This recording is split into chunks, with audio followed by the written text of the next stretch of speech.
Assalamualaikum warahmatullahi wabarakatuh. Perkenalkan, nama saya Bung Salman dan Negara dengan NIM 240734. Di sini saya akan menjelaskan proyeksi peta dari mata kuliah sampai pemetaan. Apa itu proyeksi peta? Pertama, kita harus ngerti dulu, proyeksi peta adalah cara atau metode untuk menggambarkan permukaan bumi yang bulat atau melengkung ke bentuk datar. Kenapa harus dibuat datar? Karena kita butuh media yang bisa dilihat dan digunakan dengan mudah. Misalnya kertas, papan, layar komputer, atau bahkan layar HP.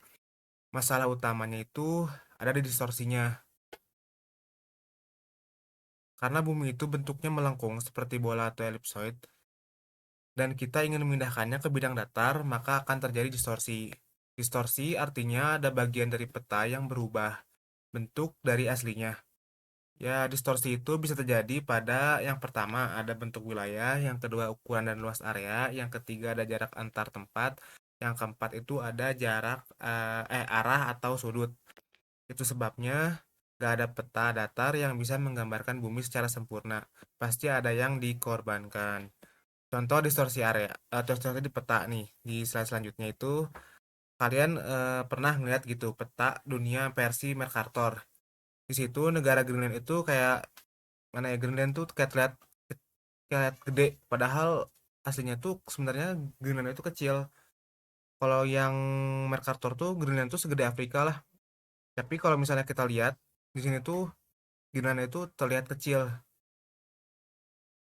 Ini tuh adalah contoh distorsi luas area karena jenis proyeksi yang dipakai. Atau misalnya ada peta yang bentuk negaranya kelihatan agak lonjong padahal aslinya nggak gitu.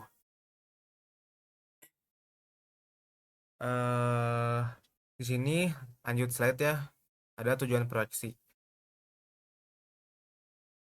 Terus kenapa kita masih pakai proyeksi peta kalau hasilnya nggak sempurna? Karena ya menurut saya, karena meskipun nggak sempurna, proyeksi peta tetap penting. Tujuannya ya untuk membantu kita memahami dan membaca informasi geografi secara lebih praktis dan terstruktur. Dengan proyeksi peta ya kita bisa kayak menentukan arah perjalanan, mengukur jarak antar peta, membandingkan luas wilayah, dan memahami persebaran fenomena geografis di permukaan bumi. Nah, karena setiap proyeksi punya kelebihan dan kekurangan sendiri, maka kita pilih proyeksi berdasarkan tujuan pembuatan petanya. Selanjutnya itu ada jenis-jenis proyeksi peta. Yang pertama itu adalah proyeksi azimutal datar. Nah, sini tuh proyeksi ini menggambarkan permukaan bumi ke bidang datar. Biasanya digunakan untuk peta kutub atau daerah yang kecil. Keunggulannya adalah arah dan jarak dari titik pusatnya ke semua arah bisa tetap akurat, tapi makin jauh dari pusat makin besar distorsinya. Yang kedua itu adalah di silinder, proyeksi silinder atau silindris. Proyeksi bumi ke bidang berbentuk silinder. Contohnya adalah proyeksi Mercator yang sering dipakai di peta dunia. Keunggulannya arah tetap akurat, cocok untuk navigasi laut, tapi kelemahannya itu ukuran wilayah di dekat kutub jadi sangat berlebihan atau enggak dilebih-lebihkan. Jenis ini. Yang ketiga proyeksi kerucut atau konik. Jelas jenis ini menggambarkan bumi ke bidang berbentuk kerucut. Biasanya dipakai untuk wilayah kelintang menengah seperti Amerika Serikat atau Eropa. Proyeksi ini cocok untuk peta atau negara atau benua yang melebar ke barat atau timur. Selanjutnya sini ada contohnya di sini teman-teman. Ya kita pengen ke sini, takutnya nggak kelihatan. Nah, di situ ada azimutal yang pertama, yang kedua ada kerucut yaitu silinder, yang ketiga ada silinder. Bisa dilihat dulu teman-teman. Jelaskan lagi ya. Posisi azimutal itu adalah jenis proyeksi peta di mana kita menemukan permukaan bumi diproyeksikan ke bidang datar, biasanya dari satu titik pusat. Proyeksi ini gitu di seolah-olah memproyeksikan permukaan bumi dari atas seperti dilihat dari kutub atau dari luar angkasa. Ciri-cirinya yaitu biasanya menggambarkan area di sekitar satu titik pusat seperti kutub utara atau kutub selatan. Arah dan jarak dari titik pusat ke titik lain tetap akurat, tapi makin jauh dari titik pusat, distorsinya makin besar. Sini tuh pertanyaan itu biasanya berbentuk lingkaran. Kegunaannya biasanya cocok untuk peta kutub ya, seperti kalian lihat sini tuh di ujung-ujung gitu. Di sini tuh pasti cocok untuk peta kutub. Sering digunakan untuk peta penerbangan, peta radar, dan koneksi satelit. Komunikasi satelit koneksi.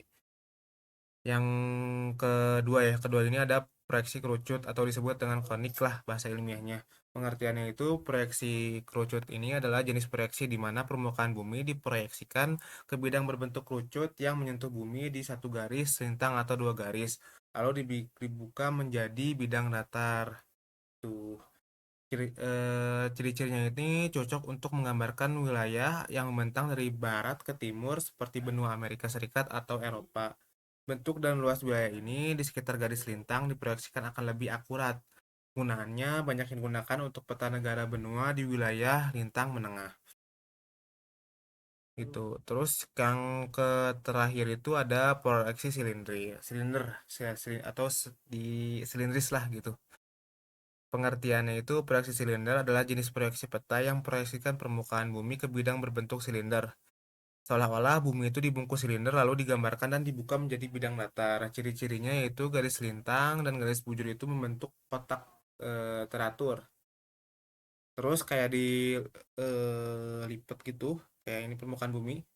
Itu tuh contohnya gitu. Permukaan bumi bulat gitu. Terus kayak diputerin gitu sama kertas gitu. Jadinya berbentuk silinder. Terus kegunaannya cocok untuk peta dunia. Proyeksi Mercator ini adalah contoh yang paling terkenal dari jenis-jenis yang dua tadi. Ini sering digunakan dalam pelayaran dan navigasi karena arahnya tetap akurat gitu teman-teman. Makanya kalau teman-teman lihat tadi kan kenapa Greenland itu kalau misalnya versi Mercator itu si Greenlandnya itu lebih Greenland itu sama gitu. Sama. Lebih kayak kayak lebih kecil dibandingkan Afrika. Padahal kalau misalnya versi-versi yang kita lihat sering lihat itu kayak Greenland tuh kayak gede gitu. Padahal mah Greenland mas lebih kecil daripada si Afrika itu. Tuh teman-teman. Lanjut ya. Ini ada kita bacain kesimpulannya ya. Kesimpulan yang pertama adalah proyeksi peta adalah cara untuk menggambarkan permukaan bumi yang bulat ke bidang datar. Yang kedua, karena permukaan bumi melengkung, proses ini pasti menimbulkan distorsi. Yang ketiga, distorsi ini bisa terjadi pada bentuk ukuran, arah, atau jarak. Oleh karena itu, jenis proyeksi peta harus dipilih sesuai dengan tujuan pembuatan petanya. Di sini nggak ada satupun proyeksi yang sempurna. Jadi, ahli pemetaan itu harus memilih mana yang paling sesuai dengan kebutuhan masing-masing. Itu. Lanjut. Terima kasih. Terima kasih teman-teman sudah menonton video ini. Mohon maaf kalau ada salah kata. Wassalamualaikum warahmatullahi wabarakatuh.